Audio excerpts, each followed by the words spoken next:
Je m'appelle Samuel, et jamais je n'aurais imaginé que ma vie prendrait une telle direction.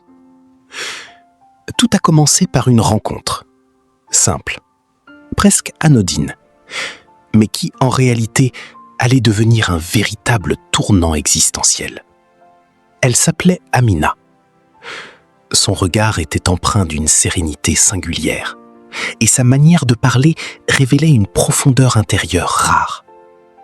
Très vite, un attachement sincère naquit entre nous. Mais au-delà de cette affinité naissante, une réalité s'imposait. Nos croyances étaient différentes. Et cette différence n'était pas superficielle. Elle touchait à l'essence même de notre foi. Au début, nous évitions le sujet, comme si le silence pouvait préserver ce lien fragile. Mais un jour, la question devint inévitable.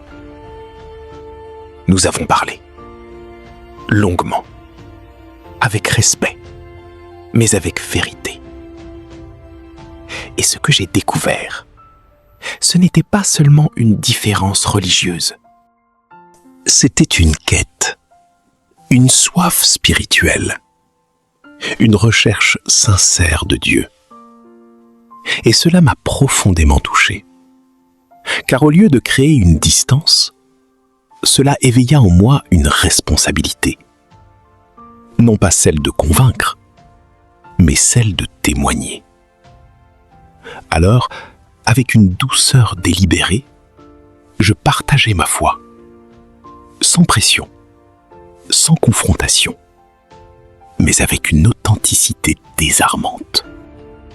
Je lui parlais de Jésus, pas comme d'un concept, mais comme d'une présence vivante.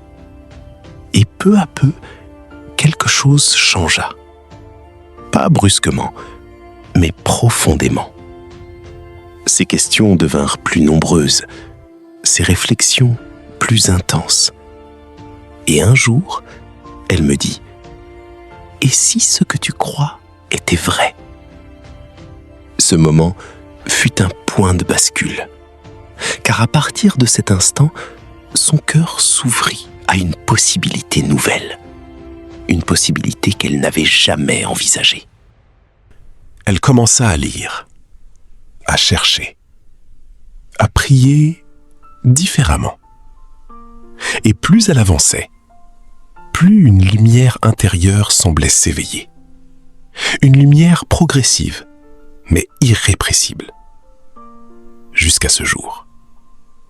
Un jour où, avec une émotion indescriptible, elle me confia « Je veux suivre Jésus ». Ces mots, je ne les oublierai jamais, car ils n'étaient pas le fruit d'une influence, mais d'une conviction personnelle, d'une rencontre intérieure.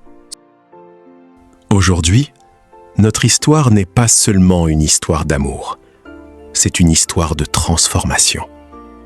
Car j'ai compris une chose essentielle. On ne change pas quelqu'un par la force. On éclaire. Et Dieu transforme. Et si tu écoutes ceci aujourd'hui, peut-être fais-tu face à des différences, des incompréhensions ou des situations complexes. Mais souviens-toi de ceci. L'amour véritable ne contraint pas. Il révèle. Et la vérité, lorsqu'elle est portée avec sincérité, trouve toujours un chemin.